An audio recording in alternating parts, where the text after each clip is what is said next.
So snipe has less damage, faster animation, and you can't gank people, according to Zos anyway.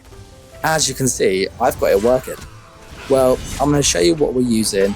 This does work in the no proc test too, so stick around. Hey, it's Dan, and welcome back to Unified Gaming. Now in this one, I'm going to break down the Bowgank. The Bowgank is a min-max sniper that has been made by myself. I've updated it every single patch, so if you love a sniper build, make sure that you are subscribed so you stay up to date with them. What does this do? How does it work? I'm going to go through everything you need to know. The gear, the race, the mundus. Things have changed quite considerably from the previous setups, including the race, the sets, mundus, like it's all changed. So do pay close attention. Before we get into the build though, I just want to address the elephant in the room, and that is snipe and what they have done.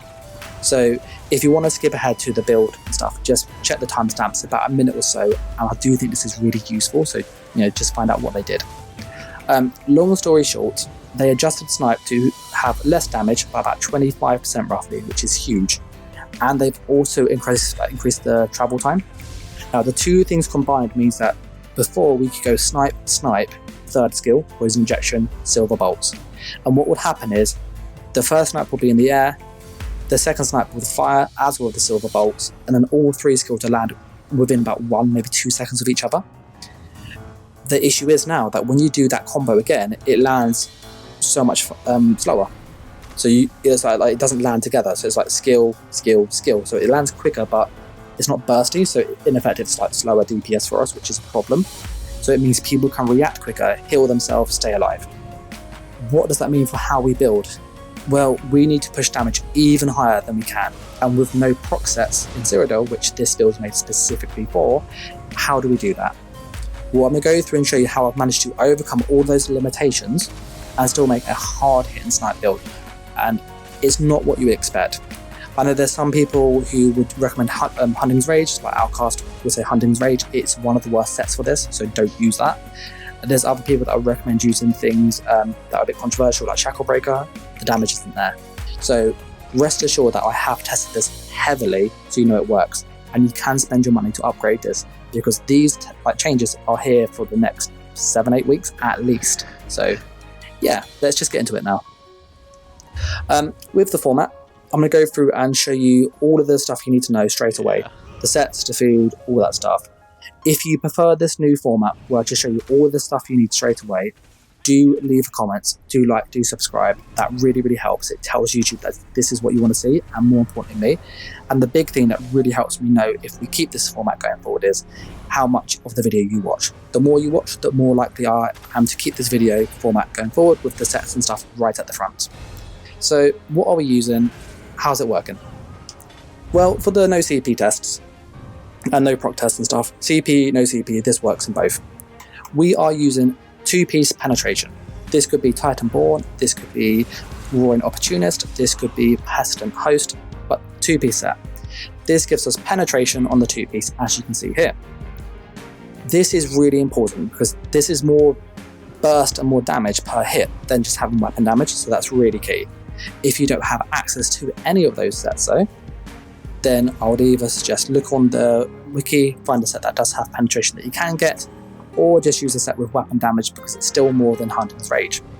We are using Sharpened. Sharpened is more damage than Nernhound, and we have double dot poisons.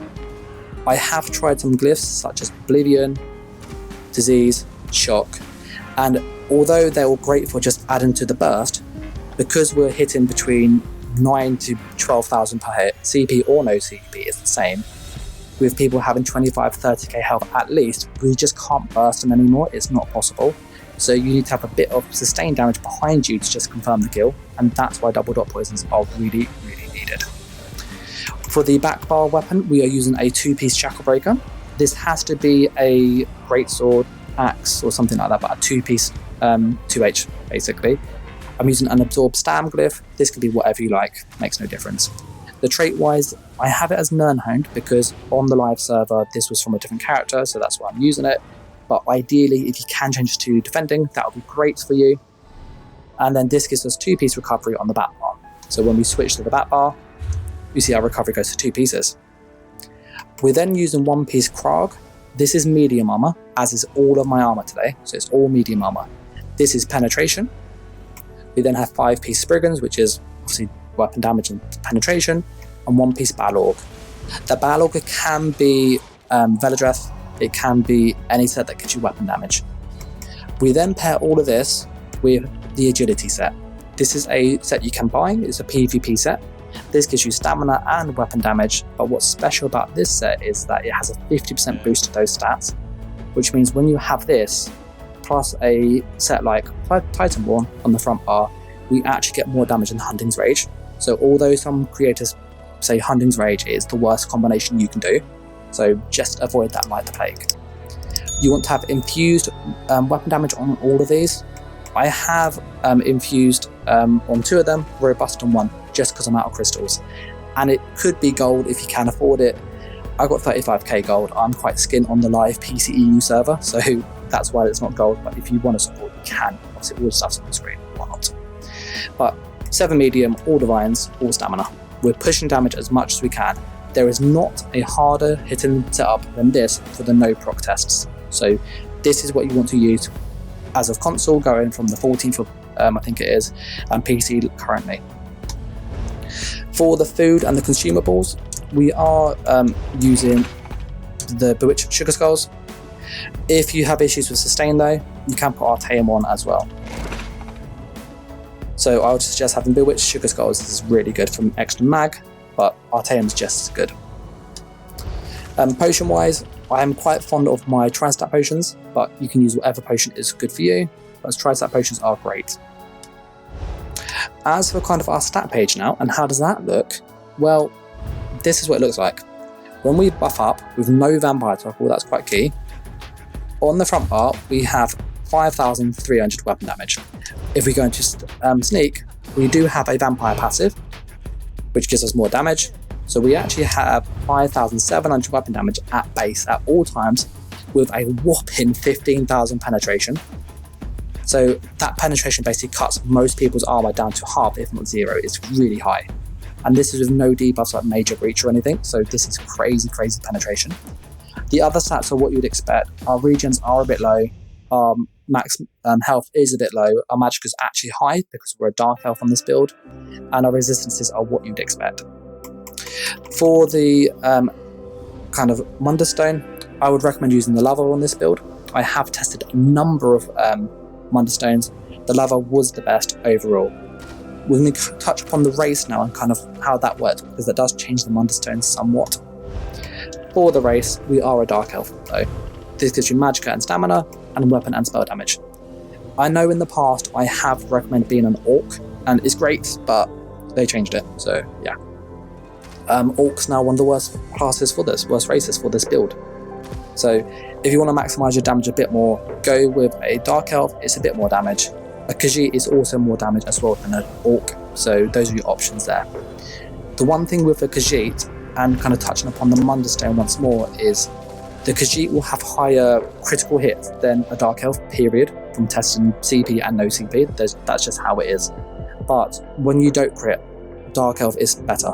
So I would recommend, just for consistency, because crit chance is now lower, being a dark elf. That's just way better in my opinion. So dark elf is much more consistent, and if you want more burst on your critical hits, the shadow is more damage obviously, but if you obviously don't have, you know, high crit chance, which most people won't anymore, use the lava for just more consistent damage. The difference isn't massive in all honesty, and if you do factor in that guaranteed crit from the first hit in snipe, and then the other hits you do not critting, the lava actually gives you more overall damage. So the lava is what I would use for this. As with kind of being a vampire or not, we're a stage 2 vampire. It's quite straightforward. It gives you access to some really useful passives. The first one is Dark Stalker. This removes the cost of sneak, which is great, and like the speed penalty and stuff. And it also lets you get into sneak quickly, so this just means you can move around in stealth and sneak much faster. We then have Strike from the Shadows, which gives us 300 weapon damage when we come out of stealth. That counts as cloak or sneak. So when we do our combo, we get 300 weapon damage for 6 seconds, which is basically as long as our combo, so we get more damage. So why wouldn't you? If you have sustain issues though, I would say be at least stage 1. That's the minimum for this, because this is really useful. And if you are really good with your sustain, go stage 3 and get some extra resistances and more bulk. I'm now going to go for the skills and what we're doing here, and you might notice there's a few things changed, and we're not using the vampire toggle. So what are we using? Well, I'm going to put on my skills so you can see the tooltips. This is with CP. The difference between CP and no CP is very similar, but we have 11,700 lethal arrow, is an 11k poison ejection dot. We also have a ridiculously high, like almost 20k spectral bow, which is just crazy. And then our toxic barrage is like 78k with a 40k dot. So these hit really, really hard. This is like as hard as you can get with the no proc setups. Why are we doing what we're doing? Well, snipe is our spammable lethal arrow, cheap, hits hard, applies the defile effect and also the poison status effect, so that's the dot. We then use poison ejection. This dot is really powerful with the changes to the Flames of Ambition patch, so this is way better than Silver Bolts. I've tested both and this was just significantly better, especially with the double dot poisons because it can proc those. So yeah, use this. Like, if you do anything from this video, just use this. We then have Camo Hunter for Minor Berserk, so when we hit people from behind we get more damage, which is great.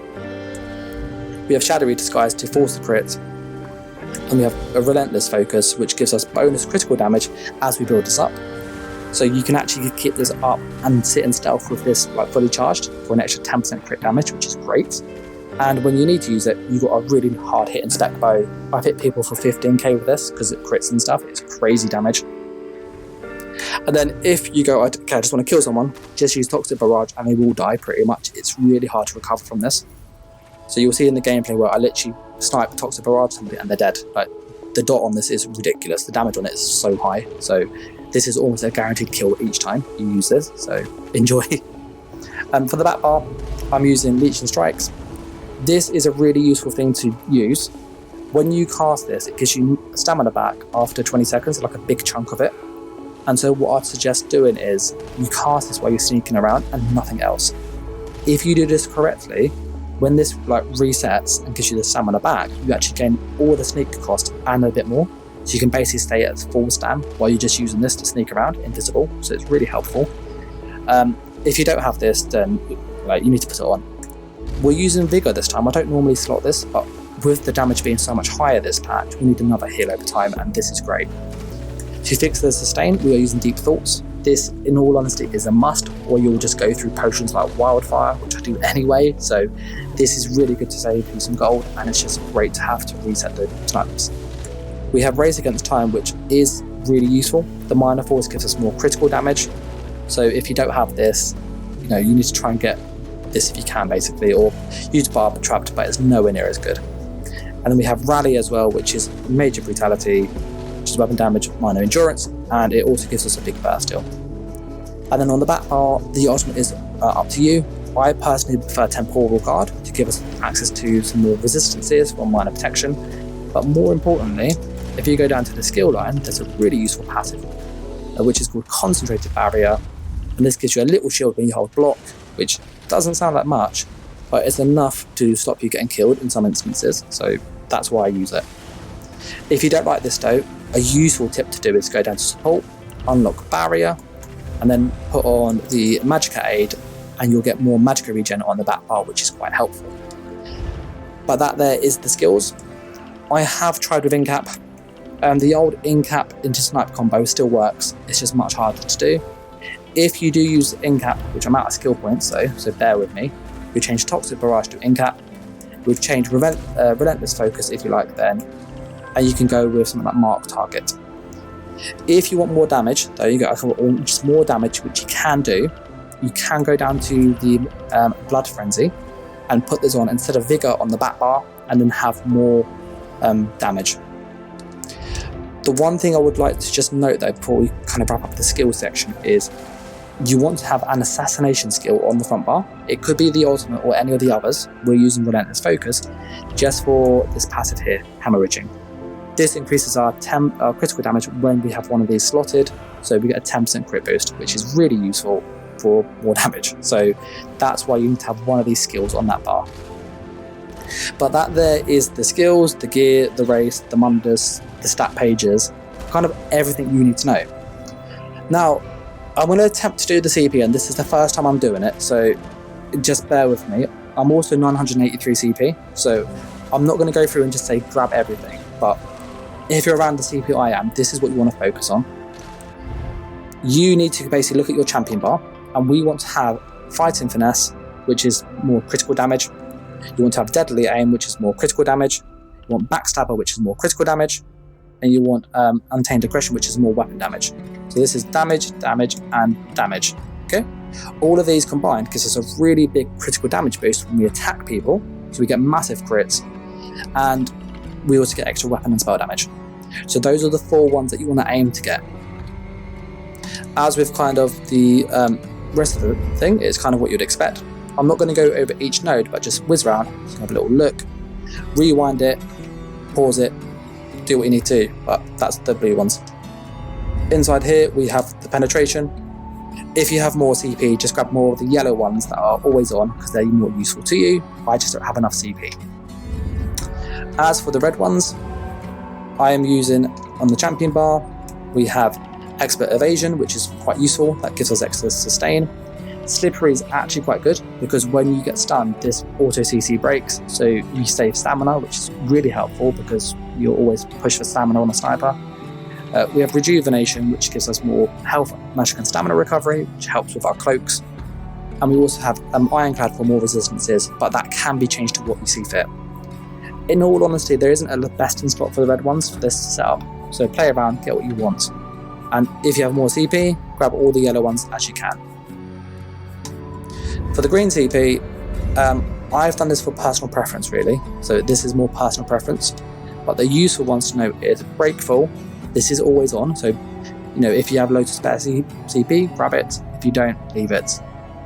We then have Steve's Blessing, which is more movement speed, which is really helpful.